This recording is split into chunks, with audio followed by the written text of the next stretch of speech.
Hey guys, welcome back to 5nothing100nothing.com. I am Fugget, and that stands for the fittest underdog guru using intelligent tactics. And today guys, I'm on a little break at work, so I thought I would cut this video now. I got a little bit of running around to do this afternoon and just wanted to get it done. So what I wanted to do was address a viewer question, okay? And I feel like I have a lot to say about this. You know, I'm 45 years old. I've been married. I've had lots of relationships.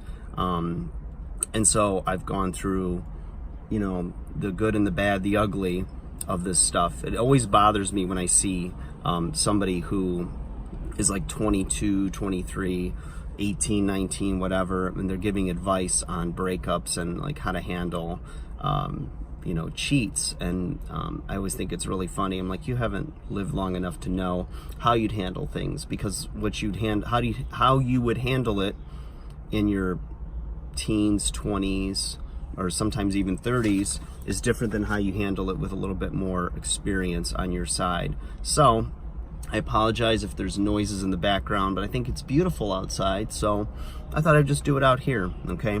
So I had a viewer question, and this person has been trying on and off for about 2+ years with this person that they're in love with. And, you know, the person's cheated before. They've, you know, continued to like violate trust. And finally, I guess it hit the breaking point where they caught this person like in the last 2-3 weeks a couple of times being shady. So it's interesting because, you know, you hear about, you know, how to handle things. They say, oh, you know, just forget them, and you know, your friends and your family might be well-meaning and, you know, try to give you advice like, you know, just forget about them, they're not worth your time, they're worthless, they're useless, whatever. But you're the one that was in love with this person, and it hurts. And it makes you feel stupid that you trusted and believed and all these other things in this person. You believed the best in them and you defended them even when it logically didn't make sense and it didn't add up. So I think that you look at things, and I think one of the most accurate ways to handle it or to look at things is to look at those 5 stages of grief. And I think by trying to run away from your feelings, you're actually doing yourself a disservice, and you're not going to properly heal. So you don't want to like go and run to the next person real quick. You don't want to act irrationally, even though you'll feel a roller coaster of feelings. And I think it's okay to feel all of those things, but try not to act impulsively on them. And so looking at the 5 stages of grief, the way I look at it, and the more I dig into it and what I've experienced through each one, you know, depending on the relationship ending, is that you're going to experience all 5 of these stages. Now, some of them you might have experienced before the breakup like officially happened. Some you're going to go through completely fresh, and it's not necessarily going to be in this order, but this is kind of one of those situations where you're going to identify, once you are aware of them, you're going to identify in yourself each one of these stages, and you might bounce around from the 1st to the 3rd, back to the 2nd, before you finally hit the 5th stage. So going over them, you've got the first one, denial, then anger, bargaining, depression, and acceptance, okay? So in denial, you refuse to accept facts, you know? You are putting that the other person, it has like that little shred of good in them, that, you know, they couldn't possibly be doing this to you, there must be a reason for it, and you're just refusing to accept the facts. It's very natural, okay? And another part of that is that you know, change is needed on some level, whether it's them changing or you changing, but it's ignored. You know, you're in denial. You don't want to accept that. You have wholeheartedly given yourself to this person, and they've betrayed that. The second stage, anger. And anger is where you're either like upset with yourself or you're upset with others, you know. I can't believe they did this to me, or I can't believe I caused them to want to leave, or, you know, whatever the case may be, you are angry with the person for doing this to you when you showed them love and you did this for them and that, and all of these things. So either there's that guilt factor of I didn't do enough, or there's the I can't believe they didn't do enough, and so there's going to be that anger, and that's natural as well. The third being bargaining. So bargaining, meaning like you try to negotiate with God or with a higher power, like I'll never do this again, or God, if you just make this right, and give me back this person, I'll do this, I'll do that, I'll never drink again, or I'll lose the weight I need to lose, or I'll pay attention to them, or I'll do the things they want me to do, whatever, to make the relationship right, so you negotiate, and you make a deal with yourself sometimes, it may not even be with a higher power, where you're just like, I'll do this and this and this, and it'll get the person back, and it's really, I guess, irrational, but it's just part of like the healing process, and you're going to go through those things on some level. The fourth one being depression, right? So you have like sadness and regret, you have like a fear and uncertainty. So you basically look at things and you say, okay, I can't believe it's over. I will never find somebody like this again. I regret that I didn't, do this for them, that for them. You'll look at things and you'll see all of like your blemishes or the things that you could have done to save it. And, you'll just kind of go into this place where maybe you do sit for a week in your room and eat ice cream, or you don't want to do anything. You're not motivated to like work out and take care of yourself. You're not motivated to go to work. You're just sad, I know some breakups I've went through where I would only allow myself to cry when I was like driving. So I made a deal with myself, like I'm only gonna allow myself to grieve and cry when I'm in the car driving and no one can see me. Or I'm going to only do it in the morning or at night. And I would have to hold on to my emotional state and stay in a positive state of mind and block out that stuff for a period of time, but not complete denial, just, categorizing it in that way. And finally, you get to the stage eventually. I promise you'll get there. It doesn't seem like you will, but you will.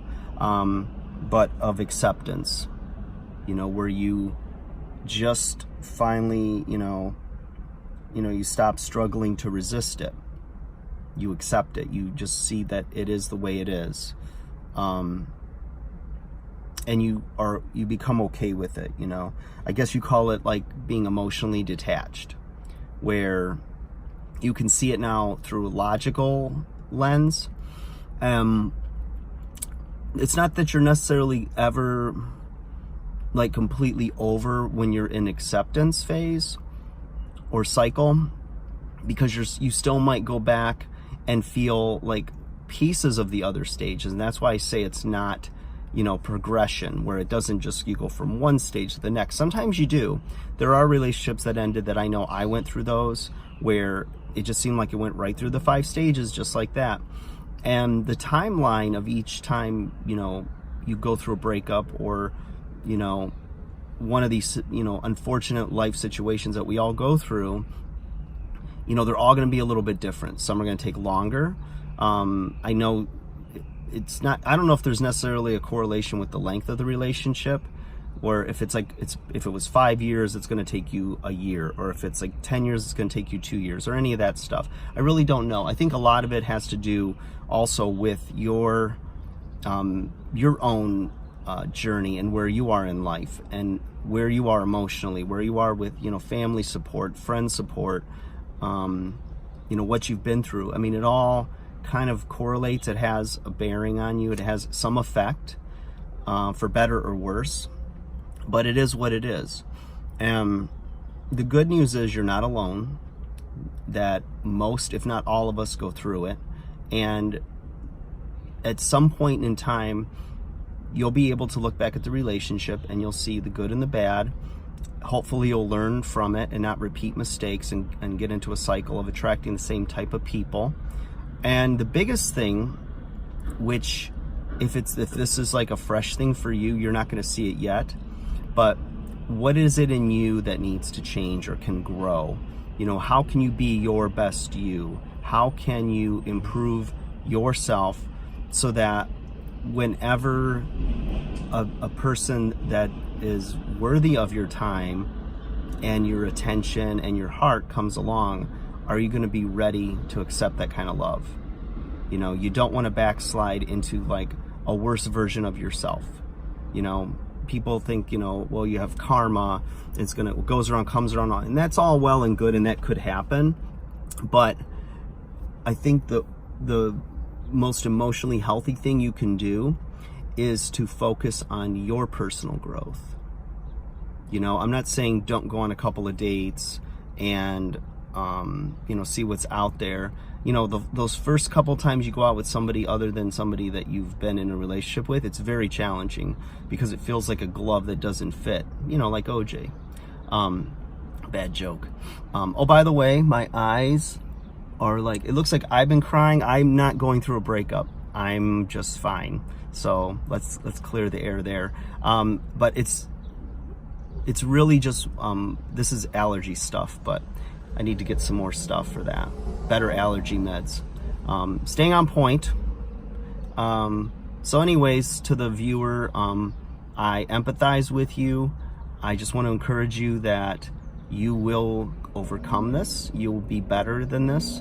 And you might have had cycles where you went back again, off again, whatnot. If it's over, just go let yourself go through these stages.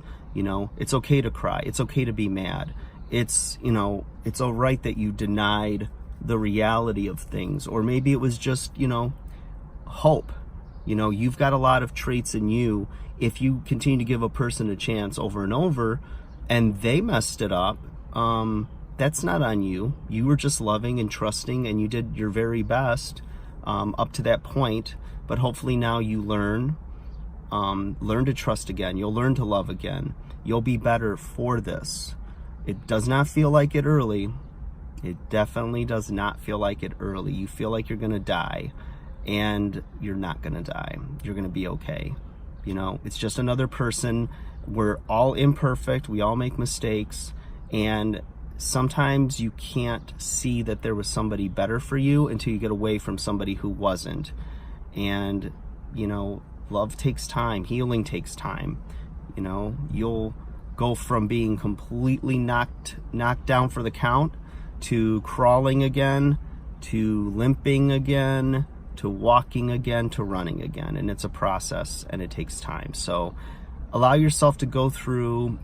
It's in those struggles where you grow, and you'll be better for it. I promise you. Hang in there. Let me know how things are going. I look forward to hearing from you, and anyone else. Like, share, subscribe, reach out to me. Again, I'm not a therapist. I've just done a lot of self-help, and I'm always, constantly improving and being a better version of me. And I want to encourage you guys to do so as well. So, guys, Fug It is fucking going back to work because I got to pay the bills. Babies need to eat, bills need to get paid, and eventually, again, you'll get laid. I'm keeping that in. noedit.com. That's not never mind. Don't listen to me. All right, guys, take care. Talk to you soon. Good luck. Virtual hugs going to you.